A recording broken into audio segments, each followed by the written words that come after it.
Olá, sejam todos muito bem-vindos em mais um programa Café de Negócios. E no programa de hoje eu trouxe aqui um jovem empreendedor, o Adriano, que vem nos contar a sua história inspiradora, uma história de grandes desafios. Seja bem-vindo, Adriano. Obrigado, Érica. Muito bom ter você aqui conosco. Eu que agradeço a oportunidade, obrigado pelo convite. Espero conseguir contribuir pelo menos um pouquinho aí com todos os espectadores que estão nos assistindo. Com certeza. Para nós é sempre uma alegria quando nós trazemos aqui empresários, né, jovem como você, com uma história como a sua, para que outros jovens em casa possam também se inspirar e possam também entender que as coisas não são tão fáceis assim, mas são possíveis. Exato. Para que as pessoas lá em casa possam conhecer um pouquinho, conta para nós quem é o Adriano, onde o Adriano nasceu, como foi a sua infância. Bom, eu sou de Sorocaba, no entanto, com, salvo engano meu, 2 anos de idade, eu vim para Itu com os meus pais e eu cresci em Itu.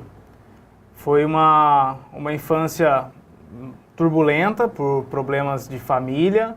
Infelizmente, o casamento dos meus pais não foi um exemplo, não deu certo. E eu fui criado com a minha mãe. Durante um bom tempo da minha vida, eu tive grandes oportunidades, das quais, analisando hoje friamente, eu creio que Deus me deu essas oportunidades de ser também... de ser privilegiado por uma educação como, por exemplo, do meu tio. Eu fui muito marcado pelo meu tio.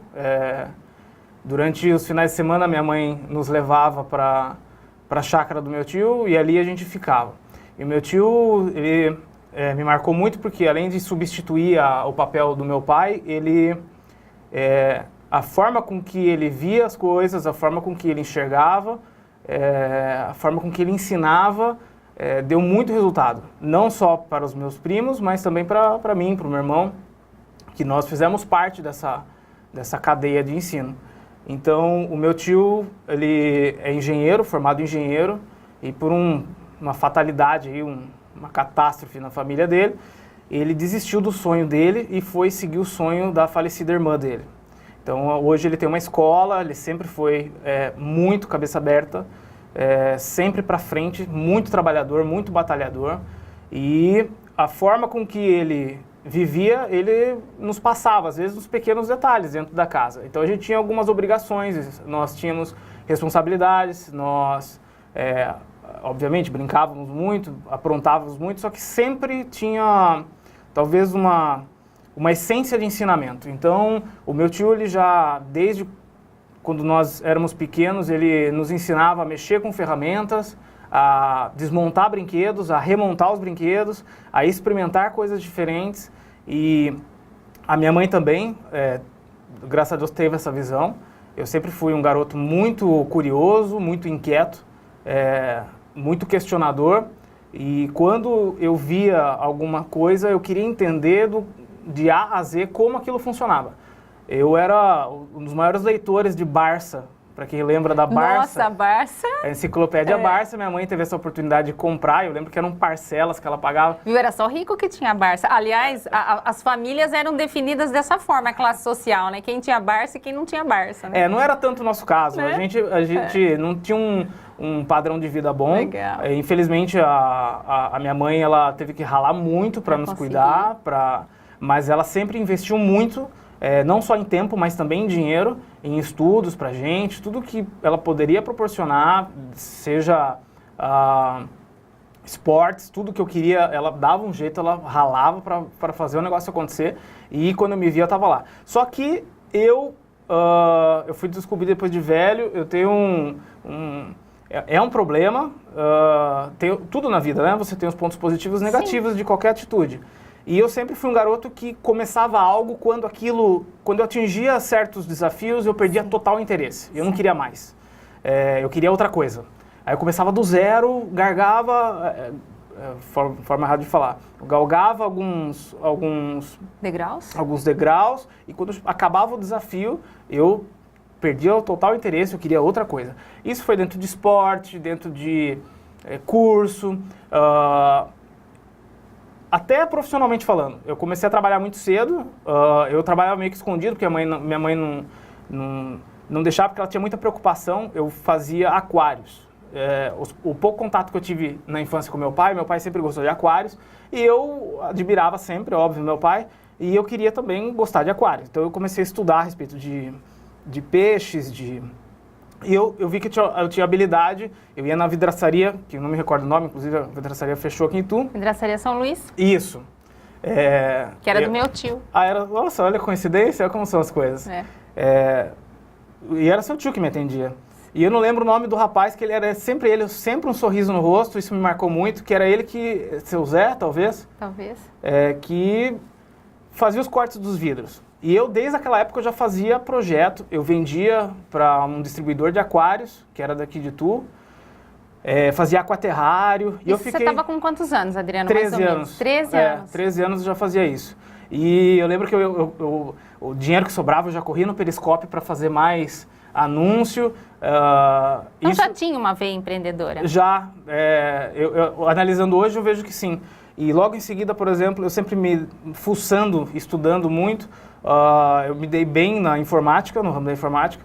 E com 14 anos, não sei para quem lembra, mas eu dava aula na People de montagem e manutenção. Eu fui tipo o aluno mais novo, o professor mais novo lá da aula. Fiquei mais ou menos 1 ano e meio dando aula lá. Aí caiu naquela, perdi o interesse, porque para mim já virou mesmice, eu não queria mais. Só para abrir um parênteses, você sabe por que isso acontece? Honestamente, não.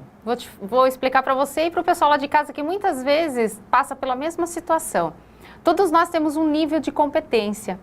E quando a nossa competência ela atinge o máximo daquilo que o ambiente está nos oferecendo e a gente não vai galgar novos desafios naquele momento, a gente entra no ciclo da procrastinação ou da frustração. É o caso de você, por exemplo, muitos executivos, né, eles se aposentam e têm um sonho de consumo de morar lá em Fernando de Noronha, por exemplo. Por que ele fica uma semana, tá muito bom, na segunda semana ele tá vendo os golfinhos, na terceira semana ele já tá brigando com a esposa, na quarta ele quer vir embora? Porque o nível de competência para ele é alto, só que o que o ambiente oferece para ele é baixo. Então, com certeza, o seu nível de competência, ele é muito alto somente para a atividade que estava sendo oferecida para você naquele momento. E a sensação que eu tinha era essa, eu entrava meio que um desespero de eu tenho que sair disso, eu não aguento mais. Isso mesmo. Eu rompia contratos, eu sempre fui, inclusive, taxado como, o Adriano é o chutador de baldes. A partir do momento que eu não tenho mais interesse, eu não quero mais continuar. Então, assim, passado um bom tempo, depois das aulas na People, eu continuei fazendo alguns trabalhos pontuais, vendia carrinho de rolemã, não em volume grande, mas sempre me envolvendo com essas coisas. E eu não fazia nada por dinheiro. Eu fazia... Era gostoso receber meu dinheirinho, mas eu fazia por querer... Eu me senti importante em solucionar o problema de alguém. Legal. A necessidade de alguém. Eu sou... Mais tarde, na escola, eu conheci minha atual esposa. Ela, com certeza, faz e fez muita diferença na minha vida. E foi a partir da Mariana que eu comecei a querer me compreender mais. Porque eu era muito explosivo, muito compulsivo. E ela é o meu lado de mais manso, que me segura, que me tranquiliza. Então, a partir desse momento que eu comecei a querer focar mais em fazer mais negócios em si. Eu queria ter um desejo profissional, só que eu nunca me via num negócio só. Me incomodava. Eu sou formado em engenharia. Engenharia civil? Engenharia civil. Atuei 1 ano e meio, tentei tudo. Fui trabalhar no campo com uma construtora de um amigo meu de São Paulo, chama Solint. Fiquei 6 meses em obra. Cheguei para ele e falei, não quero mais, porque para mim é mesmice. Eu já sabia, eu tinha o cronograma exatamente do que ia acontecer. 1 ano depois da obra, eu sabia o que cada dia ia acontecer. Aquilo lá começou a me incomodar. Eram momentos que eu não me aceitava a chegar depois do almoço e ficar olhando o relógio para ver que horas ia dar, porque que horas eu poderia ir embora. E além de eu não ser mais produtivo, eu decidi dar um basta. Aí eu falei, poxa, dentro da rede de engenharia civil, eu abri um escritório aqui na avenida do lado do Plaza Shopping Itu, fiquei também 1 ano e não quis mais também. Certo. Não pelas dificuldades, mas pela rotina. Isso, logo em seguida, eu atento ao mercado e graças à oportunidade que eu tive dentro do aeromodelismo, que eu tive uma carreira profissional dentro do aeromodelismo, eu tive contatos internacionais e um dos contatos, ele chama Ido Sgev, ele é de Israel, do qual hoje eu ainda mantenho amizade. Ele falou, Adriano, você que gosta tal, poxa, preciso te mostrar um ramo que a gente está começando a mexer, que eram os drones. Os primeiros drones, isso foi em 2011, não se falava nada a respeito disso. E, óbvio, eu já cresci o olho em trabalhar com isso. Por quê? O meu amigo da Solint, ele falou, Adriano, não tem como você colocar dentro do seu aeromodelo uma câmera e você voar em cima dos galpões para me dar foto? Porque é muito caro, é muito custoso contratar um fotógrafo com helicóptero. E eu vi naquilo uma oportunidade, eu sempre gostei de desafio. Inicialmente, a oportunidade que eu vi era de realizar a necessidade dele, não pensando em dinheiro.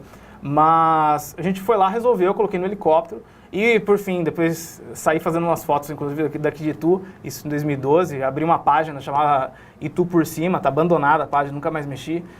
Foi as primeiras fotos aéreas que eu fazia para tentar fazer disso um negócio. E eu vi que era um negócio bem rentável, por quê? Não tinha concorrência. Sim. E quando eu trouxe o primeiro drone para cá, eu ganhei o mercado, assim, em 6 meses só se falava em Aeropeak. Atendi grandes produtoras, hoje das quais são referências para mim, grandes diretores, que hoje, graças a Deus, ainda tenho a oportunidade de trabalhar junto, às vezes eles me chamam, não só mais pro drone, mas também pro lado da produção, que eu também me especializei. E aquilo, para mim, foi o meu primeiro negócio, se assim eu posso dizer, de sucesso. Em 2015... Então, eu vou pedir para você aguardar um minutinho e segurar essa informação para nós. Nós estamos aqui com o Adriano, um grande empresário, e nós voltaremos no próximo bloco para eles nos contar, então, o que aconteceu em 2015, que deve ter sido a grande virada da carreira dele nessa área, né, do drone, do Aeropeak. Eu espero você!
Estamos de volta no segundo bloco do nosso programa Café de Negócios e eu estou aqui com o Adriano, um jovem empresário do ramo do aeromodelismo, né? Adriano começou pelo aeromodelismo, hoje está no ramo do drone e hoje ele vai nos contar aqui mais algumas coisas sobre a sua história. Adriano, você estava me falando que no ano de 2015 aconteceu aí uma virada.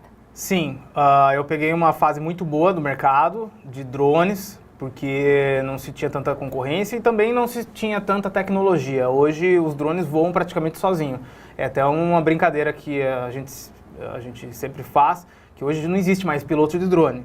Hoje o drone tem GPS, tem GLONASS, tem sensor anti-colisão e voa, se o programa ele faz todos os movimentos automáticos. Até 2013, até começo de 2013, ou você sabia pilotar um helicóptero, um L-modelo, ou você não pilotava. Então tinha muito prejuízo também de grandes produtoras que tinham verba para investir num drone pesado, só que acabava quebrando e tinha que correr atrás de alguém que soubesse fazer isso. Então, assim, os pilotos de aeromodelismo, eles tiveram uma grande vantagem nessa fase, das quais eu tive essa grande oportunidade. Você acha que isso foi a sua grande expertise aí no ramo? Sim, foi o que me destacou no mercado perante qualquer outro tipo de concorrência, porque eu já atuava profissionalmente dentro do aeromodelismo, eu era piloto de competição, tinha um nome bem forte lá fora. O último campeonato que teve mundial, eu estava em quarto no mundial, isso contabilizando aí mais de 90 pilotos. Então, assim, todo esse empenho que eu tinha no aeromodelismo, que eu treinei muito, muito mesmo. Para mim não tinha dia, era domingo a domingo, sol, chuva, doente eu ia treinar, porque eu tinha um foco. Eu queria ser o melhor piloto. Eu tinha esse sonho e eu corri atrás disso. Você acha que o foco é extremamente fundamental para quem quer ter sucesso, Sim, Adriano? um foco que seja realizável, né? Não adianta a gente sonhar com coisas que... eu acredito que possa ser atingível qualquer coisa. Só que tem coisas, por exemplo, que eu acho que acaba sendo perda de tempo a gente correr atrás. Às vezes nós temos outras habilidades que são jogadas fora em prol de um sonho inatingível diante do tempo que nós temos, né? Que tempo é uma coisa que não volta. Não volta. Então, depois desse boom que deu do drone, eu vi uma possibilidade também de entrar nesse mercado. Por quê? Eu olhava outras situações que eu olhava e falava, peraí, mas eu consigo fazer melhor. Melhor. Eu, sempre fui muito técnico, muito minucioso, detalhista. Analítico? Total. Eu gostava de entender exatamente o porquê das coisas. Então, quando eu tinha a oportunidade, que eram muitas, de estar perto de pessoas grandes do ramo, eu colava nas pessoas e ficava sugando informação. Tipo, por que você está fazendo isso? Por que você escolheu isso? Por que você alterou isso? Por que não sei o quê? E sempre os porquês. E só absorvendo. Um amigo meu, do qual você também conhece, o Jonatas Belloni. Sim. Ele, em 2015, ele chegou para mim pedindo uma oportunidade de trabalho. E ele, por estar no ramo de design, eu falei, Joe, acho que dá pra gente desenrolar um negócio. E aí, a gente fez essa loucura da qual hoje a gente está colhendo bons frutos, né? Ali começou a parte de produção. Eu comecei a bater nas portas de imobiliária aqui da região para vender filme institucional de casa de alto padrão, que eu via que era um mercado muito grande aqui. E a gente começou a desenrolar, fazer bastante coisa e foi aumentando. Tive algumas parcerias de agência aqui, quase até sociedade com algumas pessoas. Agência que você fala de marketing. Isso, da qual eu produzia o conteúdo que precisava. Certo. Óbvio que o diferencial ainda era o drone. É, claro. E eu comecei a publicar, a fazer uma autopromoção. Certo. Esse é um ponto, acho que chave também da minha virada, porque eu sempre fui educado a ser humilde, mas eu entendia que humildade era você se abafar. Hoje eu não vejo mais isso, porque eu fiz inclusive um seminário, o famoso Empretec. Sim. Um dos monitores, ele deixou bem claro, ele falou, se você tem resultado, você pode bater a mão no peito e falar, poxa, eu sou bom nisso, porque você está mostrando o resultado. Sim. Isso não é ser metido, isso é ser realista. Ser realista. Agora, quando você não tem resultado e você fala... Aí que mora onde todo mundo fala, ele é metido. Por que ele é metido? Porque ele não tem esse resultado. Não tem o que apresentar. Então, assim, eu confundi muito isso. E até na fase do aeromodelismo, eu me abafava. Eu fugia de televisão, eu fugia de...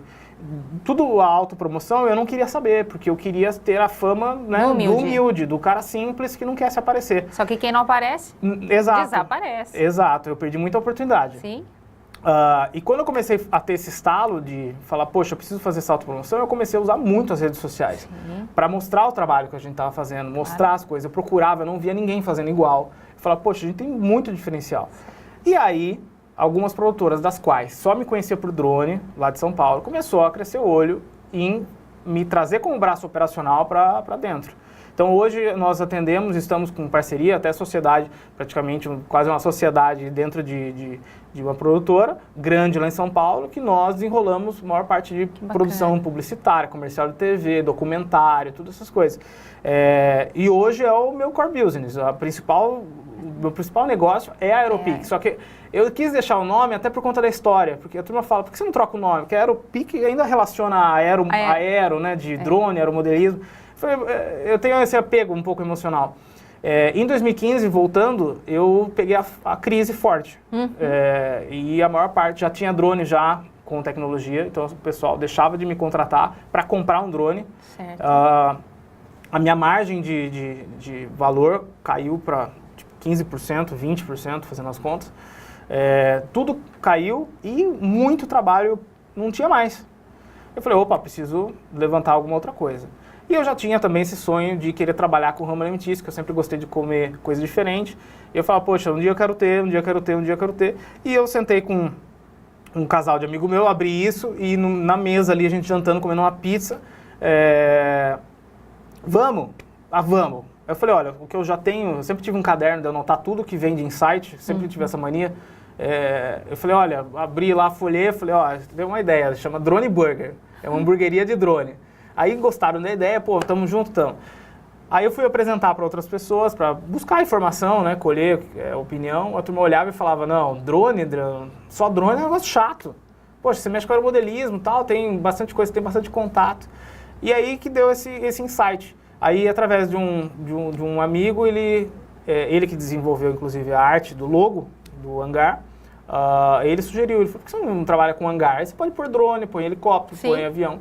E eu gostei da ideia, aí a Mariana, minha esposa, fez o projeto, a gente deu andamento, foi tipo uma loucura que a gente fez. Em plena crise, a gente foi lá e investiu tudo que tinha. Fizemos o negócio acontecer, tivemos muitas dificuldades, muitos problemas, não só financeiros, mas também a inexperiência mesmo, o não conhecer o ramo. Não, estava entrando numa área totalmente nova. Totalmente nova, Sim. Distinta, mas eu encarava aquilo como um desafio. Certo. Eu tenho umas loucuras internas de olhar e falar, não, você vai fazer agora. Agora você colocou Sim. isso na sua cabeça, você vai até o final. Certo. E aí, logo de cara, quando a gente abriu, infelizmente, tivemos uns problemas internos, a sociedade não deu continuidade, isso para mim foi muito, muito difícil.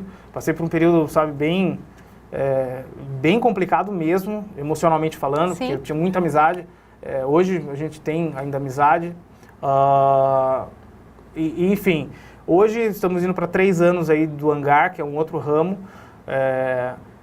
Onde ainda me caem os cabelos, envolve bastante trabalho, muitos desafios. E a mão de obra, né, Adriano? Eu acho que as pessoas também... Exato. Hoje, um braço da Aeropeak, que nós fabricamos robôs de inspeção, também foi uma oportunidade que eu vi, eu como engenheiro, e hoje eu tenho o Cristiano, que é um braço direito meu lá, que me ajuda a desenvolver todas as coisas. Infelizmente, por conta dessa catástrofe dos rompimentos das barragens e dejetos, para a gente está sendo, né, uma oportunidade de negócio, a gente está abrindo bastante mercado lá com os robôs de inspeção, que é também dentro da Aeropeak, eu denominei Aeropeak Robotics.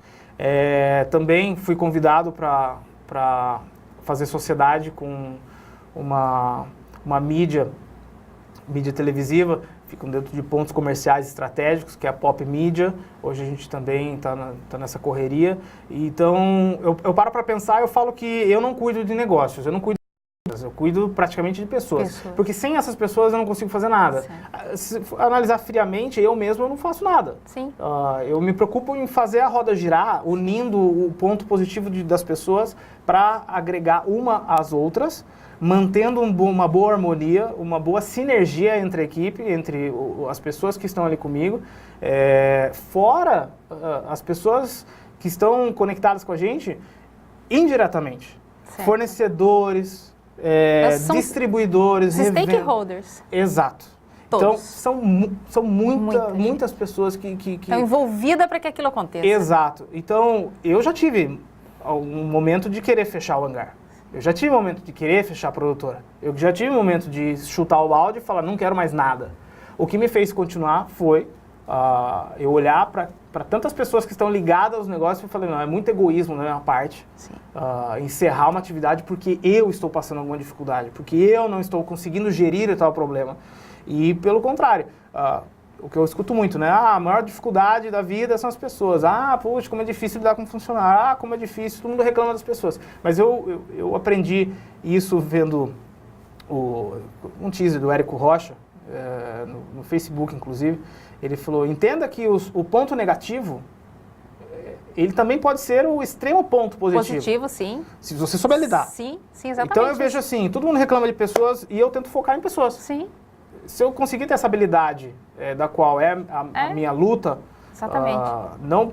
luta comigo mesmo, tá? Sim. Porque eu também tenho os meus toques, eu também tenho as minhas dificuldades. Não é fácil conviver comigo. Então... Falei hoje isso, que não é fácil conviver comigo. Exato. Eu mesmo, comigo mesmo já é difícil. Então, quem dera os outros que estão do meu lado. Pois é. Então, eu sou muito pilhado, o que eu cobro muito é com relação à proatividade. Eu acredito muito que a proatividade nos leva a qualquer lugar. Sim. Eu me cobro muito com relação à proatividade. Se me pedem A, eu dou um jeito de entregar B, C, D. Sempre fazendo a mais do que pede. Isso, exatamente. E eu acho assim, quando a gente tem um sonho atingível, a gente cria-se as metas.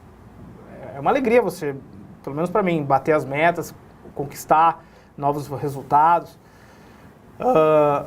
Eu acredito que a gente precisa se renovar.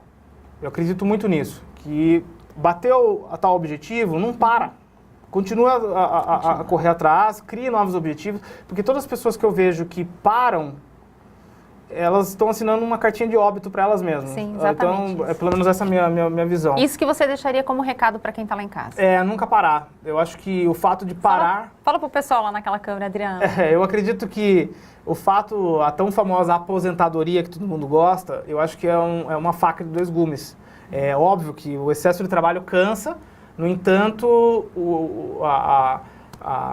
qual seria a palavra? A ociosidade, ela é um atestado de óbito ali a longo prazo, que é um custo muito alto para se pagar, do qual eu não desejo a ninguém. Eu conheço várias pessoas que continuaram, vivem 90, 92 anos. Tem uma pessoa famosa aqui da região que eu ouvi da boca dele. Ele falou, daqui uns 10, 15 anos eu estou investindo naquela área, porque daqui uns 15 anos eu vou conseguir. Você para pra pensar e fala, onde o cara tá? Entendeu? É a cabeça, né? Exato, então é isso. Adriano, olha, foi um prazer ter você aqui. Eu que agradeço, obrigado. A gente poderia ficar aqui horas falando, que tem muita história para contar, Imagina, né? Tem muita coisa para dividir com o pessoal lá de casa.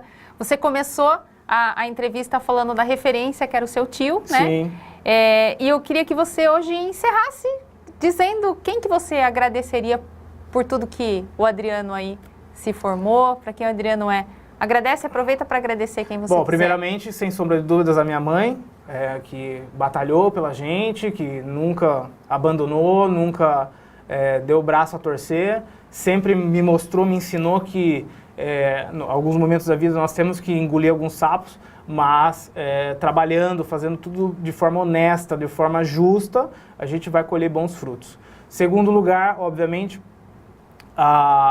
toda essa parte de criação do meu tio, dos meus tios em si, né, dos meus avós, que foram essenciais aí para manter a sensação de família unida. Agradeço muito a Mariana, minha esposa, da qual convive comigo, me auxilia. Enfim, ela é uma mulher exemplar, da qual eu fico até sem palavras, porque eu agradeço a Deus todos os dias pela esposa que ela é para mim. Eu agradeço muito, eu amo muito a vida de todos vocês e gratidão. Gratidão define tudo isso. Adriano, muito obrigada. Eu que agradeço. Tenho certeza que o pessoal lá de casa ficou encantado com a sua história. Aproveito para convidar o pessoal para conhecer o hangar, fica o que é maravilhoso. Não tem como não comer no hangar, né? E conhecer um pouco mais sobre os drones. Sim, estou à disposição. Pessoal, obrigada. Nos veremos no próximo programa. Tchau, tchau. Tchau.